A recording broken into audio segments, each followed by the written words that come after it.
স্পর্ধিত তারুণ্য কবিতা উৎসব 2026 বগুড়া লেখক চক্রের আয়োজনে আজকের এই আয়োজনে সবাইকে স্বাগত জানাচ্ছি, শুভেচ্ছা জানাচ্ছি।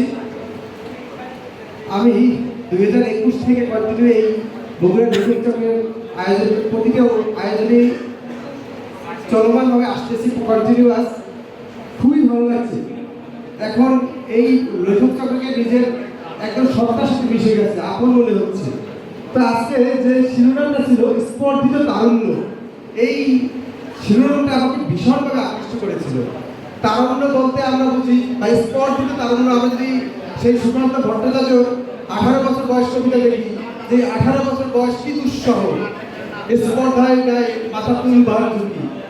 তো কোনো না কোনোভাবে এই সুকান্ত যদি 18 বছর বলছে, আবার কাজী নজরুল ইসলাম বলেছিলেন যে তারুণ্যকে বা বার্ধক্যকে বয়সের জন্য আটকে রাখা যায় না।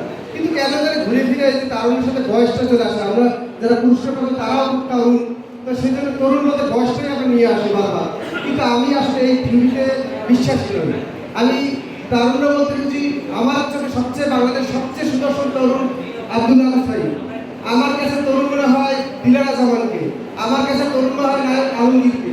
যাই হোক, তরুণদের মধ্যে স্পর্ধা আছে। তারা আমরা লাস্ট এটার একটা জনজাত উদাহরণ দেখছি বাংলাদেশের 24শে জুলাই আন্দোলন। দেখলাম নেপালে একটা জেএনজির ছেলে, সে নেপালে প্রধানমন্ত্রী। তো তারুণ্যের এই বয়সে একটা স্পর্ধা থাকে। তো এই স্পর্ধার বাইরে গিয়ে এখন যেটা একটু ভিন্ন করবো, ইদানিংকালে তরুণদের মধ্যে প্রচণ্ড রকম হতাশা দেখছি আমরা, এবং এর হতাশার কারণ নিয়ে আমি অনেক চিন্তা করে দেখলাম। এর অন্যতম কারণ হচ্ছে সোশ্যাল মিডিয়া। কারণ সোশ্যাল মিডিয়ায় খুব ভালো সময়টা আমরা ব্যয় করি, এবং এই ভালো সময়গুলো যখন আমরা পোস্ট করি তখন এই তরুণরা না পাওয়ার একটা আকাঙ্ক্ষা তাদের মধ্যে কাজ করবে, এবং এর থেকে হতাশ হয়ে যায়।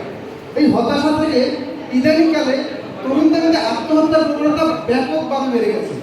বিশেষ করে মিডিয়া থেকে শুরু করে সচেতন তরুণরা, এই ধনী ছেলেমেয়েরা আত্মহত্যার প্রবণতা অনেক বেড়ে গেছে। এই আত্মহত্যার যে প্রবণতা বেড়ে গেছে, সেখান থেকে আমি এই অনুভূতি নিয়ে একটা কবিতা লিখেছিলাম, সেটাই এখন পাঠ করার চেষ্টা করছি। কবিতার শিরোনাম প্রকৃত জীবন। পৃথিবীটা বড়ই নিষ্ঠুর, স্বার্থপর প্রকৃতি মানবীয় জীব। এখানে কেউ কাউকে পথ ছেড়ে যায় না, কেউ কাউকে হাত ধরে উপরে তুলে নেয় না। এক ফোঁটা খাবারের জন্য কাঁদতে হয় দুগ্ধপোষা অবু শিশুকে।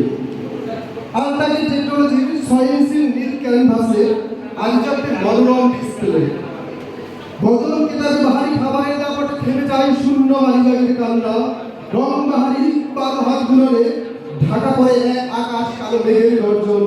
32 দাঁতের চৌড়া হাসিতে ঢেকে রাখে এক পৃথিবী দুঃখ। কৃত্রিম নিয়নের আলোয় ঝলসে যায় কিশোর কিশোরীর অপরিপক্ব কাঁচা চোখ। অদৃশ্য আকাঙ্ক্ষার না পাওয়ার যন্ত্রণায় ভিজে যায় নিঃসঙ্গ বালিশ। অন্তরায় থেমে যায় জীবনের গান। ভেবে দেখো আরেকটি বার, ভেবে দেখো আরেকটি বার, সোনালি আলোয় ধুয়ে নাও আনারি চোখ। চেয়ে দেখো সুবিশাল ফসলের ক্ষেত, আষাঢ়ি গায়ে মাঝে ঝুমঝুম বৃষ্টি নুপুর। কান পেতে শ্রবণ করো মাটির আহ্বান, চিনে নাও জীবনের প্রকৃত স্বাদ। খুঁজে নাও প্রকৃতি জীবন, খুঁজে নাও প্রকৃতি জীবন, খুঁজে নাও প্রকৃতি জীবন। ধন্যবাদ সবাইকে।